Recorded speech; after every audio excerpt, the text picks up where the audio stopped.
ইতিমধ্যে রাজ্যে শুরু হয়েছে এসআইআর বা ভোটার তালিকার নিবিড় সংশোধনী কাজ। এনিমারেশন ফর্ম জমার পর আজ থেকে রাজ্যে শুরু হলো হেয়ারিংয়ের প্রক্রিয়া। নির্বাচন কমিশনের নির্দেশ অনুযায়ী রাজ্যের প্রতিটি ব্লকের সাথেই পশ্চিম মেদিনীপুর জেলার পিংলায় ব্লক সমষ্টি উন্নয়ন আধিকারিকের কার্যালয়ে আজ থেকে শুরু হলো এসআইআরের হেয়ারিংয়ের কাজ। সূত্র মারফত জানা যায়, পিংলায় মোট ১,৫৭০ জন হেয়ারিংয়ের ডাক পেয়েছে। প্রথম দিনে প্রায় ৯৭ জনকে নথি নিয়ে ডাকা হয়েছে এই হেয়ারিং প্রক্রিয়ায়। দলীয় নির্দেশে এই হেয়ারিংয়ে সাধারণ মানুষকে সহযোগিতা করার জন্য পিংলা বিডিও অফিসের সামনেই সহায়তা কেন্দ্র তৈরি করেছে তৃণমূল কংগ্রেস। এর আগেও এসআইআর ফর্ম ফিলআপের সময় পিংলার প্রতিটি অঞ্চল ও বুথে তৃণমূল কংগ্রেসের পক্ষ থেকে এই সহায়তা শিবির করা হয়েছিল।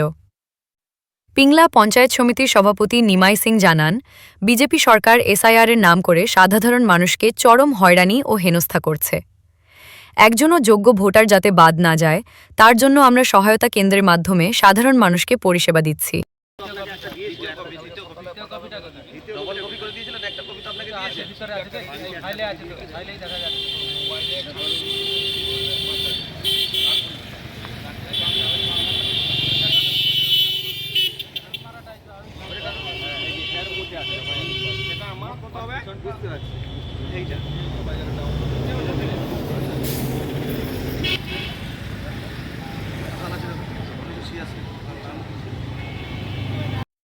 বিজেপি যে চক্রান্তকারী দল, সাম্প্রদায়িক দল, যে এসআইআর নির্বাচন কমিশনকে দিয়ে করানোর চেষ্টা করেছে, তো বাংলার মাননীয় মুখ্যমন্ত্রী সাংসদ অভিষেক বন্দ্যোপাধ্যায় তার প্রতিবাদ তীব্রভাবে জানিয়েছেন এবং আমরা মাননীয় মুখ্যমন্ত্রীর নির্দেশ মতো প্রত্যেকটি ব্লকে ব্লকে আমাদের পিংলা ব্লকেও আমরা সেই জন্য সহায়তা কেন্দ্র খুলেছি এবং সাধারণ যে সমস্ত মানুষদের হিয়ারিং আজ থেকে শুরু হয়েছে, আমরা চেষ্টা করেছি যাতে করে একটিও না ভোটার বাদ যায়, তার জন্যই আমরা তাদের সহযোগিতা করার চেষ্টা করেছি। ইতিমধ্যে আমাদের কাছে ল্যাপটপ আছে এবং যাদের যা সমস্যা হচ্ছে যাতে করে ভোটার কোনোভাবেই না কাটা যায়, তার জন্য আমরা সহায়তা কেন্দ্র করেছি মানুষকে পরিষেবা দেওয়ার জন্য তৃণমূল কংগ্রেসের পক্ষ থেকে। ইতিমধ্যে আমরা জানাচ্ছি আপনাদের যে আমাদের পিংলা ব্লকে টোটাল ১৫৭০ জন হিয়ারিং এর ডাক পেয়েছে। তো আজকে আমাদের ৩টি অঞ্চল নিয়ে মোট ৮৭ জন ক্যান্ডিডেটকে বা মানুষকে হিয়ারিং এর জন্য ডাকা হয়েছে। এটা টোটাল চলবে প্রায় ১৫ই ফেব্রুয়ারি পর্যন্ত। তো আজকে মোটামুটি ৮৭ জনকে ডাকা হয়েছে।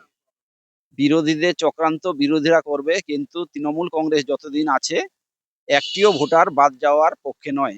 কারণ বাংলার মানুষ বাংলায় থাকবে, বাংলাকে যতক্ষণ না দখল করতে পারছে তাদের জন্য বিরোধী অর্থাৎ কেন্দ্র সরকারের যে দল, সাম্প্রদায়িক দাঙ্গাবাজের দল, তারা কিভাবে দাঙ্গা বা ভোট কাটবে সেই প্রক্রিয়ায় খেলা শুরু করেছে।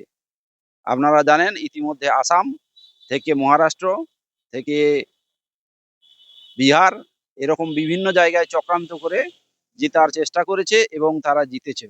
কিন্তু বাংলায় আমাদের মাননীয় মুখ্যমন্ত্রীর সরকারের বাঘিনী আছে, মাননীয় মুখ্যমন্ত্রী, তাই কোনোভাবেই আমরা এটাকে মেনে নিতে পারি না। বাংলার মানুষ বাংলায় থাকবে, এসআইআর এ একটিও প্রকৃত ভোটারকে আমরা বাদ দিতে দেব না।